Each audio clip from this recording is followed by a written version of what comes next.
everybody. Oh, It is Recotopia, episode 46. I'm Chris Atkinson. I am Jeremy Scott.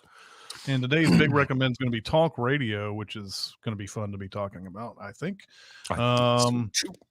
We have people coming in on Twitch and YouTube watching us today on a Tuesday. It's Tuesday again. It's Tuesday again. But thank you guys for coming out and commenting and talking amongst yourselves and everything. You doing okay, Jeremy? You have a good Christmas? Doing good. I've been stuck in my house. We got out Christmas Day for Christmas dinner, and otherwise there's been enough snow and ice that we haven't gone anywhere. And today, after this podcast, we're going out. We're going to the grocery. Oh, nice. We're going to get some food, and it'll be liberating. And that's how boring my life is. So I'm feeling good. Yeah. All right. Well, do you have any small recommends? I do. Boy, howdy. These are both pretty recent. Sometimes my small recommends stretch back from a week or two prior to the show. But I watched both of these during this basically ice and snow lock-in. The first one I want to talk about is Sunshine, which I believe was 2007. Yeah. Danny Boyle and our boy Alex Garland wrote the script. And I know you and I have talked about this movie before, even on a podcast, but nobody ever talks about this movie.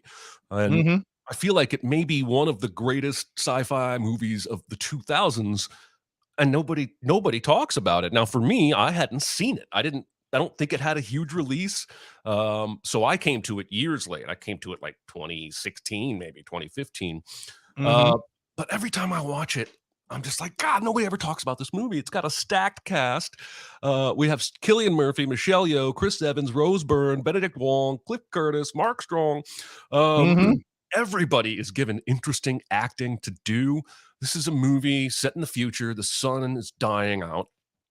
And so humanity has sent an Icarus mission, which is really a terrible name because Icarus dies. Right. But he does fly too close to the sun, and their mission is to take a bomb to the surface of the sun and explode it. But that mission, they lost contact with it 7 years ago. And now the movie is about the second Icarus mission. And as they get close to Mercury, they find Icarus 1, and it's sending out a homing beacon. And they have a great debate. And they decide to go to Icarus 1 because they'll have 2 payloads to blow up the sun with. Had they ever seen Alien before? Don't ever go for the homing beacon. This is a terrible decision. And I don't want to spoil any more of this movie, except to say that there are some wild turns, some really unexpected things. But this is one of those finger in the dike movies where things just keep going wrong, and everything they try and do to fix it causes another problem. I do want to trigger warn that there are at least 3 suicides in this movie. One is really the only true suicide, and that's off screen. The others are sacrificial suicides or fuck it, I'm not on the ship and everybody else is breathing oxygen and I'm going to die anyway, so I decide to look at the sun. But it's worth warning you about that stuff. But I think this is a really fascinating concept. The technology and the sci-fi concepts that are in here all kind of make sense and work within the flow of the action. So it's Sunshine by Danny Boyle and Alex Garland. I haven't seen this movie since it came out, so I don't remember everything about it. I need to rewatch it, but it has a special place in my heart because I watched this when I was in New York. I watched the movie Sunshine at the Sunshine Cinema in New York, and Danny Boyle talked about the movie afterwards. Oh wow! So awesome. So that was a really interesting experience that I had with that movie. So it was really fun. He came out and maybe talked for about 5 minutes and he was gone, but it was still kind of cool. You guys can watch Sunshine on YouTube for free. So there you go. All right, cool. I dipped into some of my Criterion 4K releases, and I watched the 1970 French film Le Cercle Rouge, or The Red Circle. And the one with Tom Hanks and Emma Watson? Yeah, the one with Tom Hanks and Emma Watson, only French and 40 years earlier. But this is ostensibly a heist film, but it's got a lot of interesting things about it that it builds up to the heist. It follows two different characters. One is a guy who is let out of prison, and a prison guard tells him about this job that he can do when he gets on the outside. So prison guard tells him about this job, and the guy is going to get out early because so that he can go do the job. uh he goes out to start planning for it. Meanwhile, there's another man who is handcuffed in a train on a train, and he's being transported. Hmm. He's a prisoner. I don't remember what he supposedly did, but he breaks free. He jumps out the window of the train and gets away. It's not too long before that guy ends up jumping into our other character's car in his trunk, and they find themselves together and like sort of at an understanding that they're going to help each other, because they're like, hey, I don't want you to go back to jail, and hey, you who seem to have a pretty good job that's lined up that can make us lots of money, so I'm on board with it. So the only thing they need to do is they need to find somebody who can go into the store and like scope it out and tell them, figure out what all the different surveillance and security alarms and all that is. And they also need someone who's an expert marksman, because it requires somebody to do that to shut off a lot of the system. So they find a former cop to do that. So it's got this build up. There's a lot of stuff going on with people searching for these guys. And like, there's like, first off, you have the good guys are going after the guy who escaped. Obviously they're the inspector and all the cops and everybody are coming after that guy, but the mob is coming after the other dude because he's stolen some of the mob's money. So there's like all these interested parties that are involved going after these guys while they plan this heist. The centerpiece of this movie, and the thing that I think, Jeremy, I think this movie is right up your fucking alley. And if you can just tolerate the French for 2 hours, um, is the heist itself is a fucking masterpiece. It is Mm. 30 minutes of no dialogue whatsoever. Oh my God. And it's just showing them going through all these different things. They never tell you exactly how they were going to get into this place or whatever. All you know is some security systems and whatnot, and that they need a marksman and all this. So like they go in there's like all these security cameras and all these like motion detectors, not like the crazy ass Ocean's 12 motion detectors, but like just motion detectors. If you go past this, you're fucked. And that 30 minutes is just fucking gripping and thrilling and worth watching the movie itself for all the way through. But the whole movie is great. This is just high quality cinema, all throughout, and highly Mm. recommend. Even though 95 on Rotten Tomatoes. Yeah, this is bumping Mhm. high up on the list. I love a good long no dialogue stretch, and you're probably correct. This is probably up my alley. Yep. I can I tolerate the French for 2 hours, good. I mean, they did some good things in their lives. especially if there's 30 minutes in the middle where they're not talking. Yeah.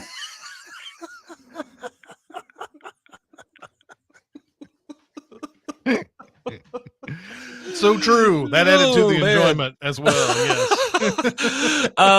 My second small recommend this week is I will warn you, it's 55 on Rotten Tomatoes, Oh no. and it's a 6.6 on IMDb.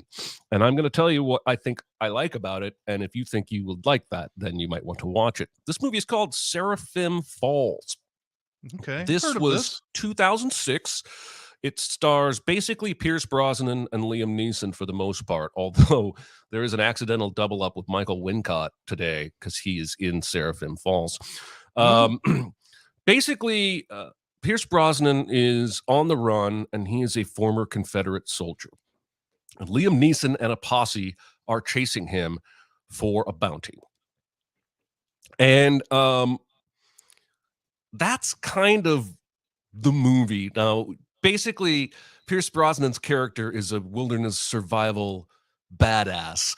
So there are some elements of First Blood at play here, Mm-hmm. or even The Edge, which I know is a movie Mm-hmm. you like.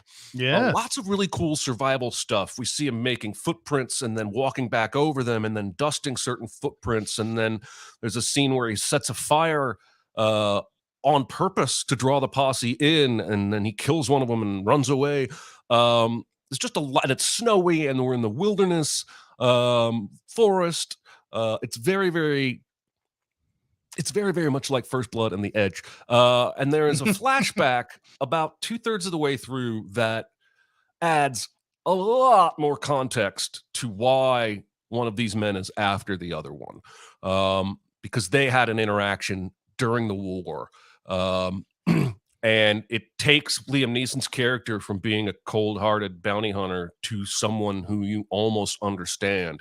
And like The Gray, another Liam Neeson joint, Mm. it's all heading towards a mano-a-mano standoff. This one, you need a premium account to watch this right now on Amazon, Roku, or YouTube. That may not be worth the plunge for you guys, but it's two great actors. I found the survival and chase compelling, but it's not The Revenant. Mm-hmm. And it's not even First Blood. It's not that level of quality, but I found it pretty gripping to sit through, and I wanted to know what happened next Hmm. constantly. So there you go, Seraphim Falls. All right. All right. Okay. And I mean, no, that's some. Those are some likable actors. I can tolerate that for a bit. Um, I had heard of this movie a while back. I don't remember if it had a theatrical release or not, but yeah, want to see that. Um, all right, so I had had to choose from a whole bunch here that I could. I was like, I've seen a lot of movies. I don't know which one I want to actually recommend out of this group. Sometimes you're just like, I don't know if I want to recommend that. I don't want to recommend that. Anyway, I'm going to recommend Fall, a movie that came out earlier this year. Um, it's the very basic summary of it is two women go out to this old radio tower that's like the tallest whatever in this particular region or whatever, and they decide they're going to climb it even though it's old and decrepit and there's so much nope involved in it that normal people would never attempt this, but they are not normal people. We understand this right off the very beginning. They're climbing mountains, and the one woman she's married to this dude, and there's this they have a friend who's going up the mountain with them. Unfortunately, spoiler alert, the husband dies. He falls to his death, and Mm. now his widow is grieving. Her name is Becky. She's grieving. She doesn't know how to get back on her feet. She's been wallowing in misery for, I don't know, it's like a year or two or something like that after that. But then Buddy Shiloh comes in, and who she suddenly has a YouTube channel that's kind of getting some traction, and she says, "Come out to this tower with me and climb it." And of course, she doesn't want to do that right away. She's still upset, but then she's like, "You know what? My husband would want me to climb this horribly decrepit, rusty tower that easily could break many places as I climb it and everything. He would want me to do that." So she decides to go ahead and do it. Of course, this is out in the middle of nowhere. There's a small town nearby, but there's not much in the way of help if anything does happen. Of course, this movie would not be made if something didn't happen. Of course, they're climbing up this. You see rungs of ladders breaking off as they go up the top.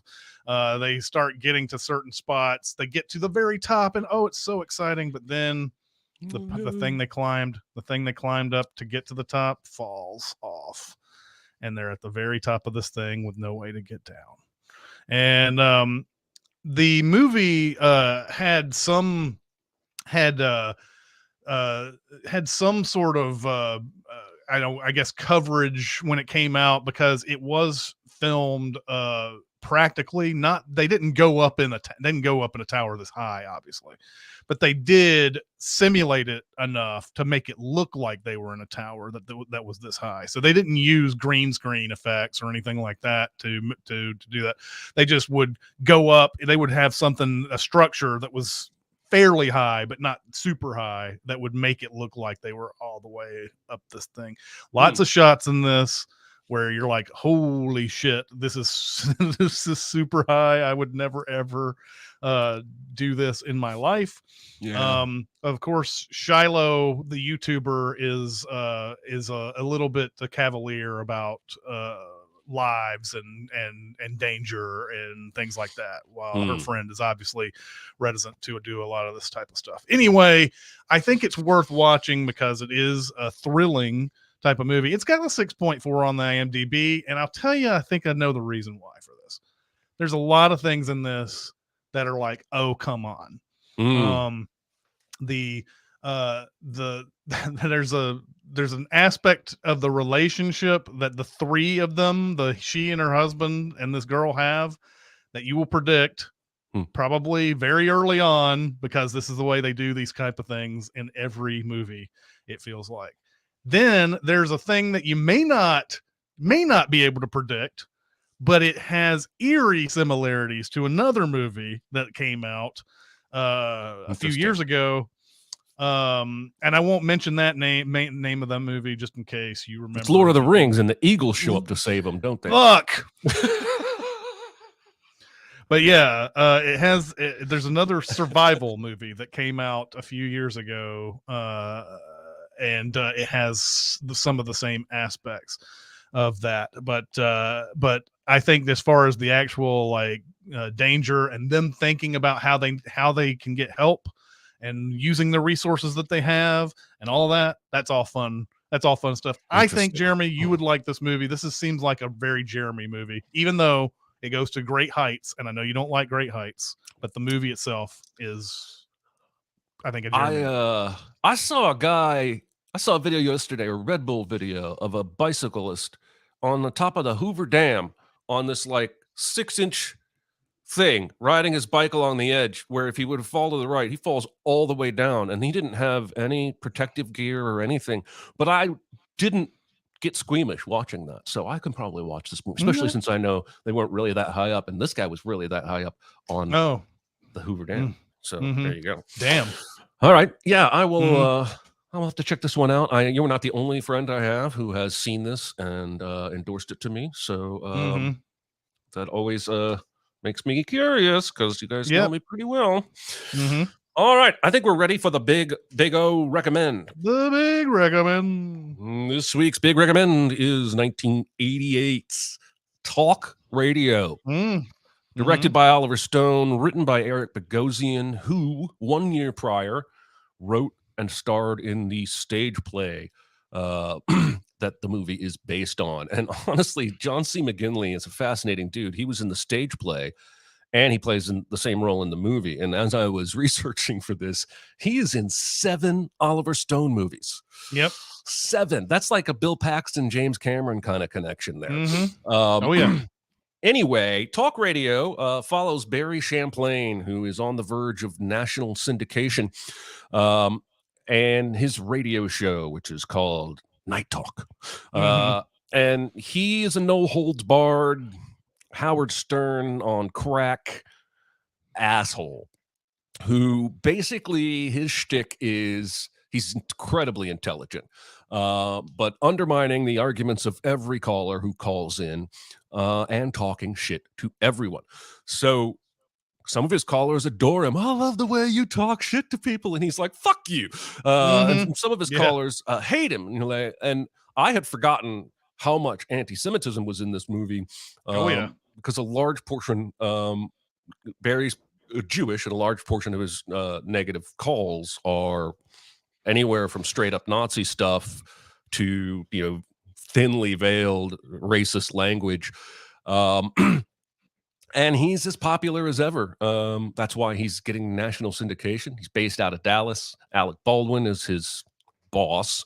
John C. McGinley is his board man. And he has a young producer who he's sleeping with. Of Um, course. because women are attracted to people like this. Mhm. And basically, when he finds out the show's going national, which he only finds out on Friday, and it goes national on Monday, which is a little short notice, I think. Yeah, yeah, it is. He calls his ex-wife and asks her to come to town to be there for the big premiere, which ends up being fairly key to the drama of the film, if not the outcome of the film. Mhm. Um, and she comes to town, and he is basically begging her to come back. It's almost romantic. And he's Mhm. saying all these things. You look great. You look beautiful. I miss you. When you're going to come back to me. And then we get a flashback, which shows why she left him, where she came home unexpectedly and found him and John C. McGinley sleeping with a couple of girls. And um, he apparently had done it frequently. And so they were divorced and she left. And so then it's the night of the big syndication show the next day. And he finds out right before this show, oh, no, we were wrong. You're not going syndicated. There's a scheduling problem. It's going to take a couple weeks. This is not a good frame of mind for Barry to go into this show because it makes him even angrier and more riled up than normal. And this show is a hell of a roller coaster ride. He gets another call from Kent, who he'd heard from previously. Kent had claimed to have killed his girlfriend and her mother or something violent. And Barry saw right through him and knew he was joking. And eventually the kid on this second night, Monday, the second call, I should say, admits it. I made the whole thing up. Now, this is a 30-year-old Michael Wincott playing a teenager, but we'll overlook that. And so Barry invites him down to the studio. Now, earlier, there had been a negative call, a threatening call that said, hey, I know where your studio is. So here we have a little bit of heavy-handed foreshadowing where he invites the teenager down to the studio, and you're not really sure what to think is going to happen. Everybody's against it. Alec Baldwin's against it. The guy from Mad About You is against it. He's the national syndication guy. And everybody's telling him, don't do this. And he's like, no, it's going to be fun. Trust me. So the kid eventually gets here, and he is relatively harmless. He's pretty stoned, and Barry keeps mocking him and belittling him. And every time, Kent just dies laughing. He loves Barry so much. He doesn't care that he's the one receiving the insults. To him, it's an honor. Mhm. Reminds me of that time we were at an event and a girl I came was up and just about said, to say. why don't you send me? And I was like, I don't want to do that. So he lets the kid stay on the show for a little bit, and he takes another threatening call, a very anti-Semitic threatening call. And then he starts taking calls one right after another, hanging up on him pretty immediately. Can't find a caller he really wants, and he starts dying out there. And Mhm. everybody seems to think he's dying out there. So his ex-wife, in an act of kindness and kind of a callback to what we saw in the flashback, calls Yeah. in under the name Cheryl Ann and tries to be nice to him and tries to help by pretending to be this person, help Barry get the show back on the right track. And she gets to a point where she literally says, I love you, Barry, which to the listeners is probably a little weird because they don't know it's his ex-wife standing in the other room looking at him through the Mm. glass. Mhm. And he says, did you ever hear that story about the dog with a stick in his mouth who looked over a bridge and saw another dog with a stick in his mouth? And so he opened his mouth to get 2 sticks, but then the stick fell out and he ended up with no sticks. And she says, what does that have to do with what I just said? And he's gone all in. And he just berates her and says, you had your chance. She's been talking about this fictional ex, but it's obviously him. He's like, you blew it. You had the stick in your mouth. You wanted more. And then now you can't have any. And just vilifies her, tears her to shreds. It's terrible. Because that's who this guy is. He hates Mm. himself so Mm. much. He cannot help but project that onto everyone. Callers who love him, callers who hate him, the bosses, the new bosses, the producer girl he's sleeping with, his board guy. He torments them all because he is so tormented. The show ends. Somehow the national syndication guy loved it, thought it was amazing. And I guess the scheduling difficulties was actually just we're going to do a tryout, because at the end of the show, he's like, we're going to start rolling out the national syndication immediately, which made me say, what about the scheduling concerns? Anyway, at this point, Barry doesn't even know what's up. At this point, he's like, what am I even doing? Who am I? I don't even enjoy this anymore. Goes outside with the producer girl, says goodnight. And as he walks to his car, he is shot dead by a Nazi who hates him for his race. Mm-hmm. Yeah. And then as the credits roll, we hear callers into a future radio show giving their 2 cents on what Barry meant to them and what they think about this tragic shooting. And I feel like when the movie came out, or maybe just the last time I saw it, this ending seemed a little over the top.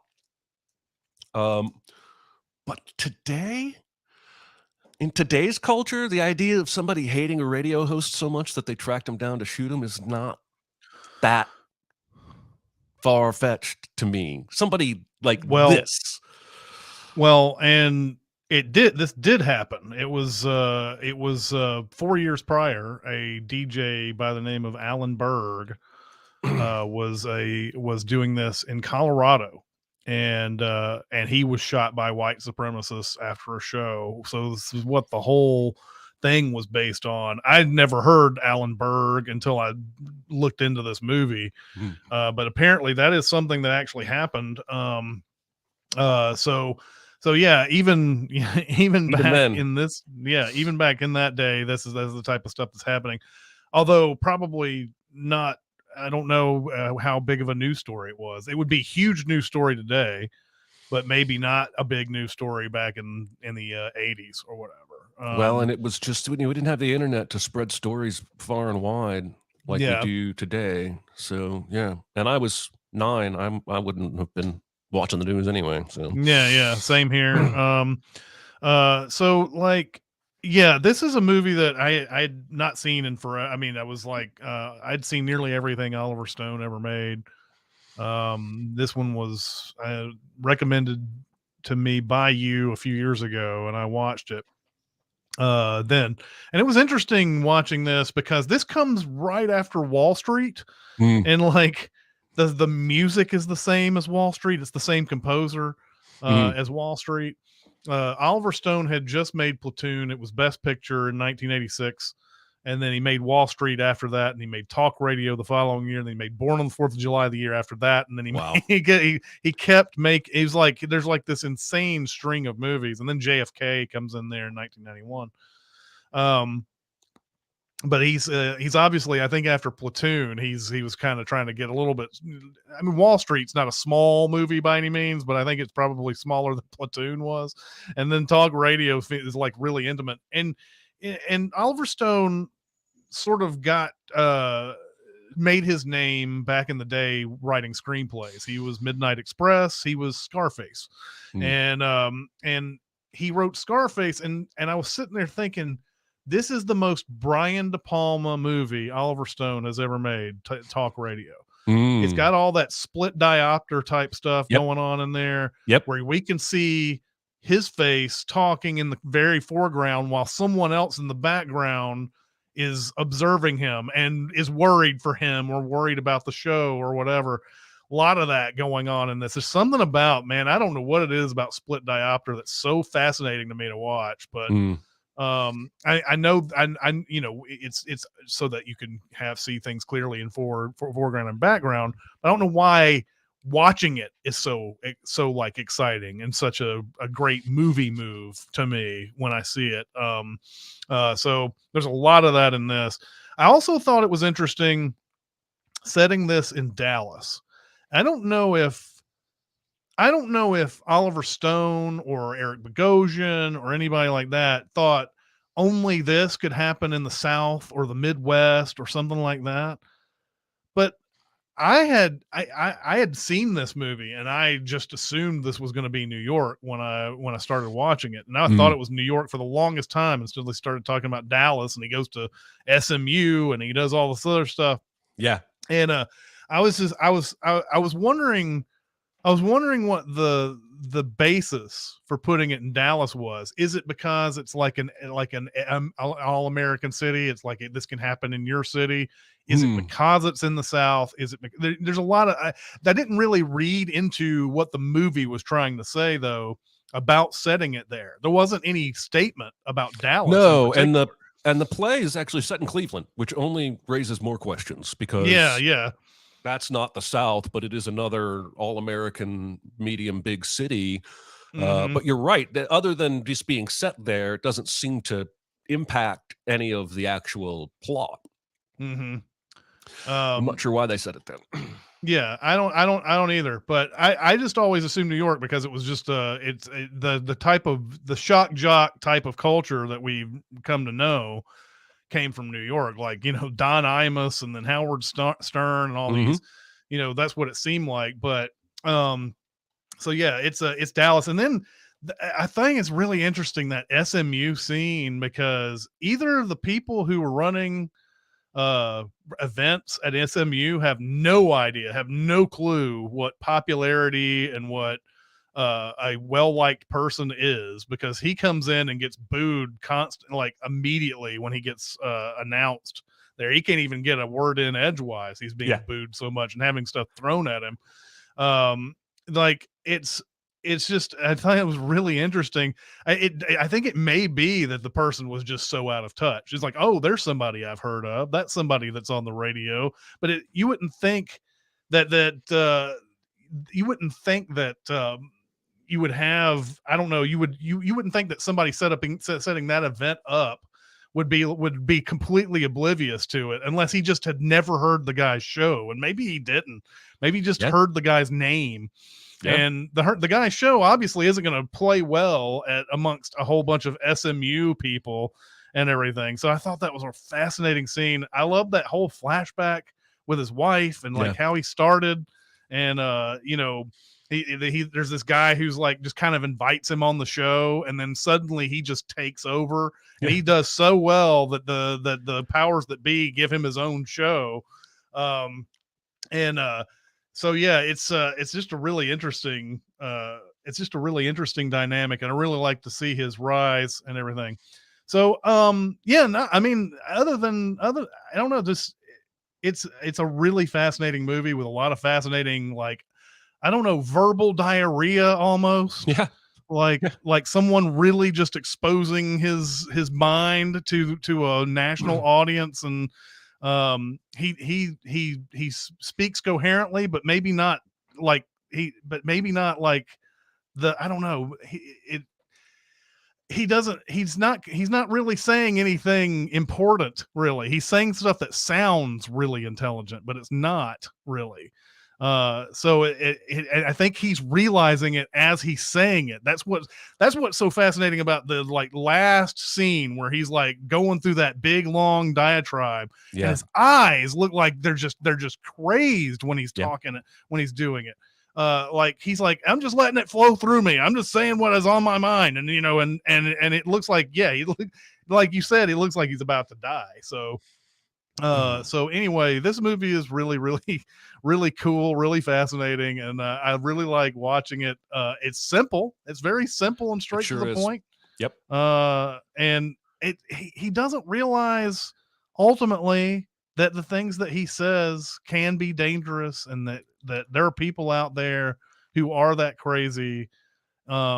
His obliviousness is what ends up killing him Yeah. by the end. Because So he gets sent a dead rat in the first show that we see, and then the next night he gets a death threat in the mail, and he just mhm. refuses to take it seriously. This guy is not living in reality. I wrote Eric, not Eric. I wrote Barry is kind of a Kanye. Anyone who tries to tell him he's wrong or not to do something, and he doubles down in the other direction. Like Mhm. almost the entire movie long, he's basically you can't tell me what to do guy. Yeah.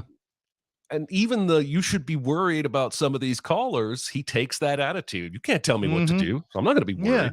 And that gets him Yeah, killed. there's a sense that he's protected, I guess, in some way. Like, I don't know, like it's not real what he's doing, and then there's no reality out there that's going to come and get him for the things that he does or says. I don't even know if I would be comfortable going to an SMU.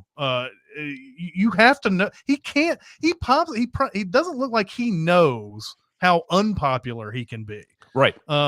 And so he goes to this SMU place, like out in the middle of the public, and like people asking for autographs. I'd be like constantly ducking to corners and stuff around that place. Yeah. But he doesn't, because he's just unaware of how people hate him, even though he's constantly being told how great he is in other circles. So well, and his show it has massive ratings, which he interprets as love, even though people just listen. They can listen without liking you, because what you do is interesting. But yeah, I think he misinterprets everything around him in his life. Anyway, I enjoyed going through this again. It reminded me a lot of my radio days. A lot of the equipment they use is similar to what I was using in the early 90s when I was a radio guy. A lot of Frasier vibes for me, because there's a lot of back and forth between the producer and the on-air talent. But just really good acting. The play itself, interestingly, is set just on that last night's show. There's no scenes outside of the radio. There's no multiple days. So when they translated it to film, they added that stuff. But like you said, the flashback really works. And so anyway, the play was also up for a Pulitzer. All right, I'm done. He nearly won it. Like he was a finalist for the Pulitzer. Yeah, he was indeed. All right, what is the super secret surprise double feature for Talk Radio? All right, I have one unconventional one and one very conventional one, and I am going to unfortunately go with the conventional one. I say unfortunately because I like to do these. I think we all like to do these, like, I didn't think about that before type of thing. Right. The tone of the unconventional one is so different, though. I don't know if it would make a great double feature, but the unconventional one I thought of was Bulworth. The Warren Beatty political candidate movie where I think he gets a concussion or something. I'm not sure why, but he just starts telling the truth. He starts spouting out things that he hears on the streets and starts rapping badly throughout the movie. And he has a sponsor played by Paul Sorvino, like somebody who's like a part of some sort of lobby, some real big, huge lobby of some sort or whatever. And Warren Beatty keeps on talking about things that are against this lobby's ideals. And you can see Paul Sorvino getting increasingly pissed as the movie goes along. But it's a really funny movie, but it's also a political movie with a lot of like just straight up wow, like there's a lot of like I can't believe he just said that kind of bullshit in it. And once again, someone's actions, I don't know if he really is like Eric Bogosian in that movie. I think he realizes that what he says could get him into a lot of trouble, but he just doesn't care by the end of it. But the conventional one, and you may have even thought of this while you were watching this, is Pump Up the Volume. The Christian Slater pirate radio movie back in 1990, which also stars Ellen Greene, who plays Eric Bogosian's ex-wife in this movie. That's crazy. Ellen Greene plays just a teacher who kind of has a secret hard Harry, who's Christian Slater is playing in this movie, kind of a secret fan of his show. But Pump Up the Volume is basically just about this guy who's putting on a pirate show at a certain time a night or whatever. It's not a certain length or anything. He just goes on and talks for a bit and then leaves. And one day someone who is contemplating suicide calls him, and he doesn't think he's serious at first. And he tries to rally it at the end, but he just doesn't say the right things, and the kid ends up killing himself. And he becomes Hard Harry. Christian Slater becomes very, very distraught about his words and what he means to his audience out there. And of course, people in his town think that he's to blame for this suicide. But it's an interesting dynamic because on the radio, he has no fear whatsoever about what he's saying, what he's Yeah. doing, but he's just a high school kid. He's going to school. He can't talk to girls. He doesn't know what to say. He's very shy, which is weird because he's Christian Slater, and there's probably women who like throwing themselves at him. But it has an introducing Samantha Mathis in this. I know you and I both love Samantha Mathis. That was like Yeah. a big crush back in the day. Mm. Samantha Mathis plays the girl who is secretly trying to figure out who Hard Harry is and picks up on little clues, knows that he goes to the same school, knows that he does certain little things, and finally ends up finding out that that's who it is and befriending him and possibly becoming a lover of his by the end of it. Um, but the movie has this overall like like there's a lot more going on at this school than what we have originally been led to believe and everything, and it's actually based on true life events of the guy who wrote and directed it, of a school that he went to in Canada. So so a lot of the stuff that's going on in the school there. Anyway, Pump Up the Volume has a lot in common with talk radio, and I think it would be a great double feature. I like this a lot. I haven't seen Pump Up the Volume in forever, but it's way better than the other Samantha Mathis Christian Slater movie, Broken Arrow. It is. It is indeed. Yeah, I'm gonna have to figure out. I wonder if that's anywhere viewable right now. Well, I will say this. I watched it again just so that I could just sort of relive it, and wanted to make sure that it was a viable candidate. I knew it was anyway, but I wanted to remember a lot of things about it. I could not find it streaming. I mean, legally.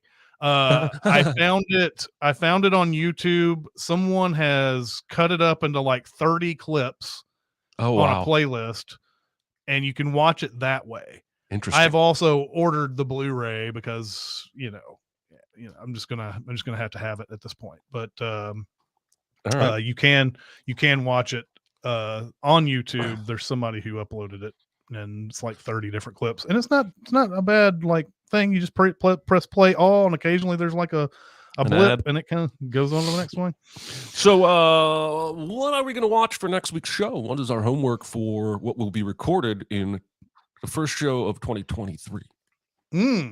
So this one has been on my list for a really long time. God, there's so many that are now that have been on my list for a really long time, and I just like, when do I introduce this one? Do I want to do it now? So I am going to do it now. 1992's The Player is going to be the homework for next week. This one is about a studio executive played by Tim Robbins, who is getting death threats from a writer, and you see him just throughout fielding pitch after pitch after pitch after pitch from people who want to make movies. But he's getting death threats from a writer, and Vincent D'Onofrio plays a key writer in this movie.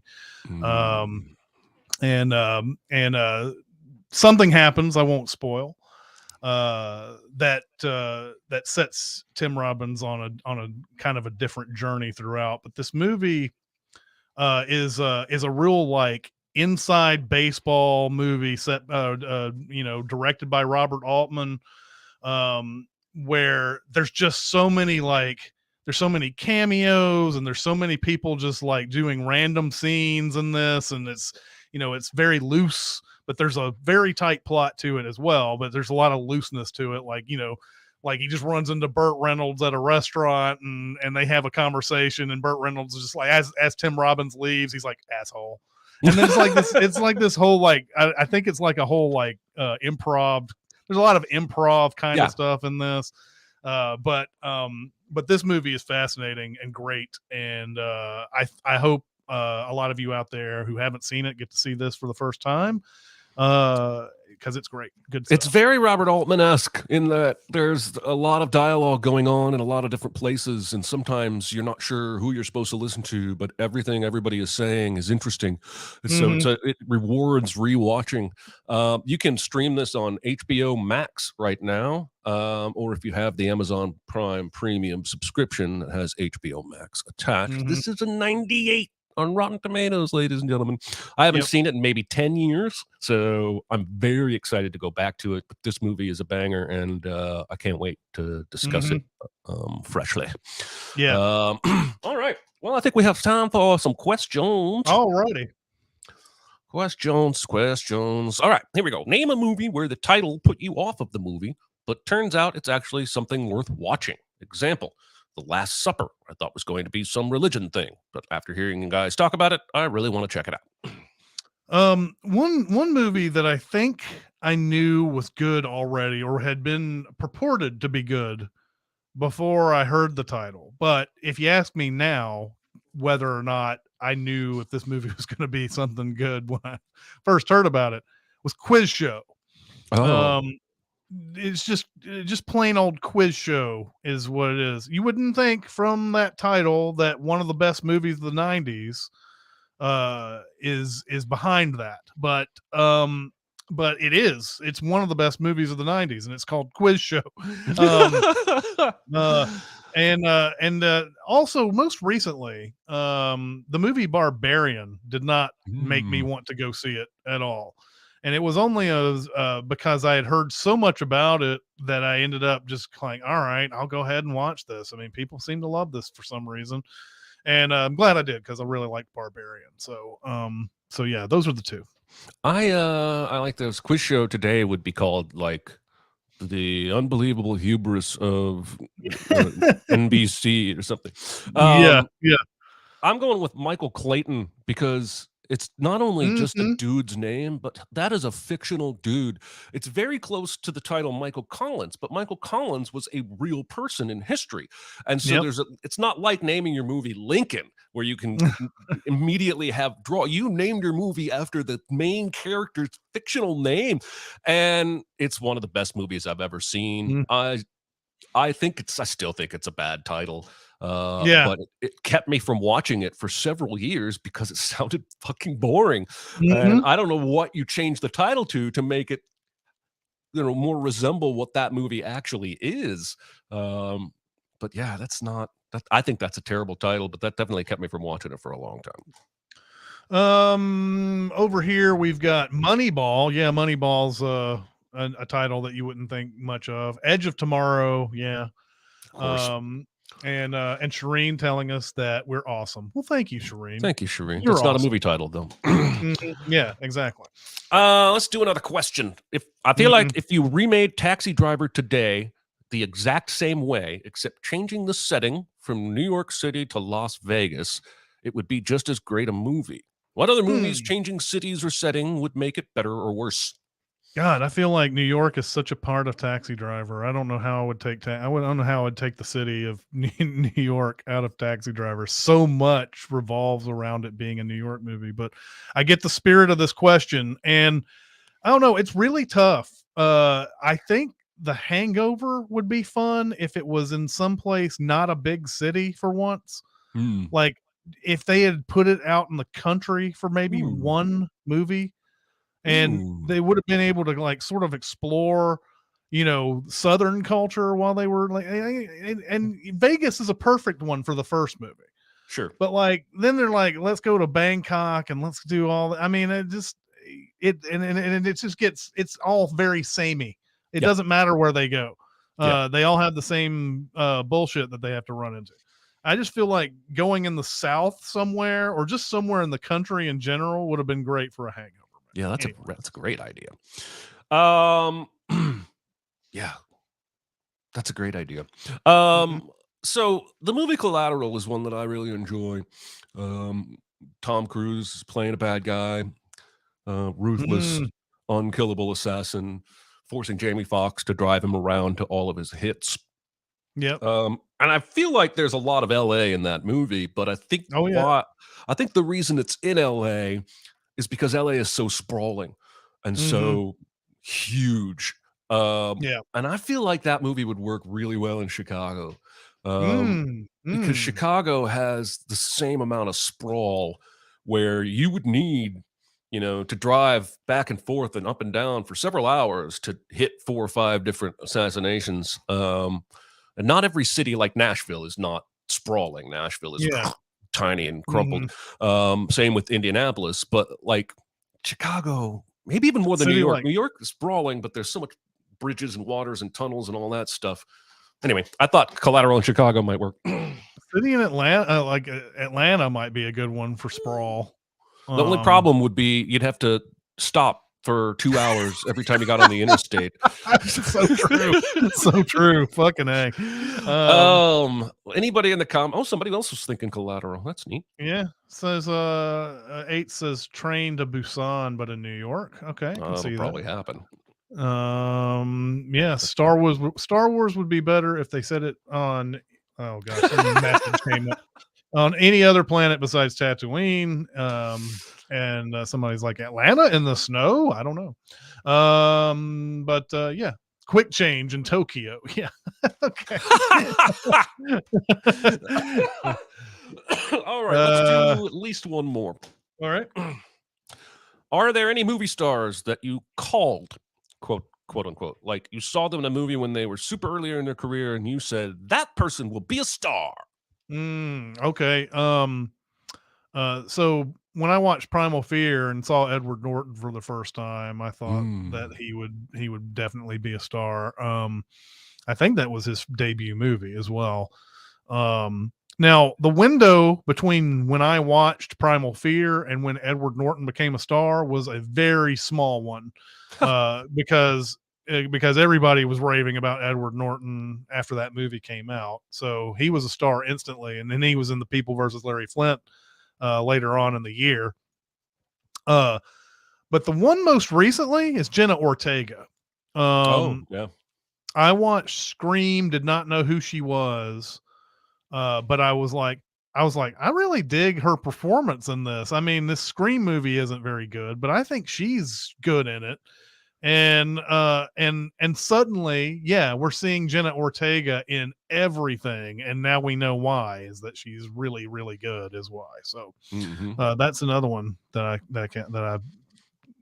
got. So I feel like Josh and I watched The Professional and called that Natalie Portman was going to be a star, but I feel like everybody who saw The Professional called that she was going to be a star. Yeah. Um, one of my answers is lame. I When I saw Holes, that was the first I'd ever seen of Shia LaBeouf. I guess he was on a Disney show and was probably already popular and famous. But when I saw Holes, I was like, that kid's good. Even the first Transformers movie, he's still got more charisma than most everybody else in that movie. Yeah. And then that girl who was the head of her house on Game of Thrones that only had like 28 soldiers, but Oh, she yeah, was like yeah. tough as nails. When I saw Mhm. her, I was like, she's gonna go places. And now she's the co-star of the Last of Us show that comes out in a couple weeks. Mhm. Um, I think both of those are pretty decent answers. We got some over here in the comments though. Mhm. We got Paul Yeah. Dano and Little Miss Sunshine. That's a good call. Yeah. Shireen says Florence Pugh. Yeah, that's one that I can't remember if it was Midsummer. I think it was Midsummer that I saw that I was like, she's gonna be huge at some point. I think the Even though first she time I had been in, saw her, go ahead. was Macbeth, right? Like that No, Macbeth movie. I saw her in that wrestling movie, Oh, Fighting with My Family. yes, yes. So she's so Um, good in that too. she's electric in that, yeah. Yeah, yeah. Letitia Wright on her appearance in Black Mirror. Yeah, yeah. There's a lot of Black Mirror. I remember Daniel Kaluuya was another one that I saw in a Black Oh, Mirror episode, and I thought, okay, this guy might end up being something at some point. So, he sure is. um, so yeah, um, yeah. And Dave says Lady Mormont. Yeah, I can't remember the name of the actress. That's like the one you're talking about in The Last of Us. Right. Uh, uh, but I can't. Yeah, we could look it up probably. We could. I will. hmm She's good Um, enough that she deserves to have her name mentioned. Bella Ramsey. There you go. All right. Maybe one more. Yeah, I think we got one. I think we need one more. What's the worst? What's the worst, Jeremy? Learn how to read. Mhm. What's the most a movie made you laugh in 2022? Not over the whole movie, but just the movie that gave you the single biggest laugh.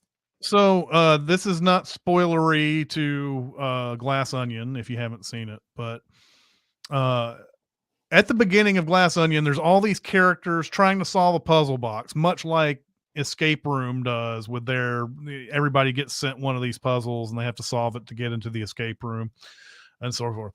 But there's like all this stuff, and you see all these characters struggling so hard with these puzzles at the very beginning of it. Later on, when Benoit Blanc shows up to Edward Norton's get together at his place, and he is asked how he was able to get one of these puzzle boxes because he was sure he didn't send one to Benoit Blanc. Uh, they don't know the answer to that question right away, but he says, "Oh, I don't know. It just showed up on my doorstep, and there were a couple of easy childlike puzzles on it, and I was able to solve it real quick." and so, like all this stuff that people struggled with at the very beginning, Benoit Blanc is just saying, "Yeah, it was a little trifle. I got through it in no time." There's a lot of funny stuff in Glass Onion, but that was my moment this year. Awesome. Yeah. The problem with a question like this is I'm gonna remember something later that made me laugh a whole bunch that I wish I would have answered. Mhm. But I'll give you two. When Everything Everywhere at Once literally shows us a raccoon in the chef's hat in the Raccacoonie universe, Yes. I Yes. lost my shit because they had Mhm. mentioned Raccacoonie and I thought it was just a play on words, and then no, there's a real raccoon. And Mhm. then a movie that I don't love, Spider-Man: No Way Home, that I Mhm. still have seen a bunch because I love Spider-Man. There's a moment in there where all three Peter Parkers are doing chemistry or science, and Ned comes up to Toby and he says, "Do you have a best friend?" And Toby Mhm. goes, "I did." He goes, "You did?" He's like, "He died in my arms right after he tried to kill me." And he drops a thing into the beaker, and then he goes, "It was tragic, or it was heartbreaking."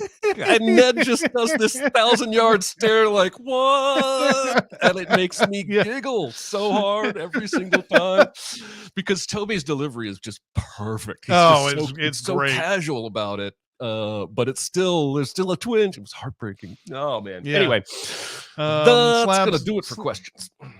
Slab says 5 or 6 places and everything everywhere all at once. Yes, that movie has a lot of really funny moments, Yeah, it especially does. when especially during the fight where a guy gets beat to death with a bunch of dildos. That's really funny. Castrif says mine is also Glass Onion, but more towards the end. No, it's just dumb, which you may have seen as already memed to death on Twitter. The no, it's just dumb part, because I think Kate Hudson says it's so dumb, it's brilliant or whatever, and he goes, no, it's just dumb. Um, Snow One says the Weird Al Yankovic document, the mockumentary or whatever, has a bunch of money. It has a lot of laughs in it. I think the guy, the Thomas Lennon character, getting beaten to death, like nearly getting beaten to death for selling accordions at the very beginning of the movie, and then the subsequent trying to cover it up and bribe him not to say anything after that. One of the funniest moments for me as well. Shireen, unfortunately, says the last time she laughed really hard was like in 2021. It was Free Oh, she came Guy. loaded with compliments today. Yeah, absolutely. And then let's see what else. What do we got? What do we got? What do we got? Pew and Blackwood. Oh, she was talking about Pew. All right. Well, all right. Well, I think that's going to do it for That's gonna today. do it. Thank you so much, guys, coming out to comment once again. Love your faces, as Philip DeFranco would say. I don't know if he Mhm. still says that or not. I don't know. But I love you guys coming out here and commenting while we do the show. Really appreciate that. But next week is the player. Can't wait to talk about that. Mhm. And we will see you guys next time. Goodbye, everybody. See ya.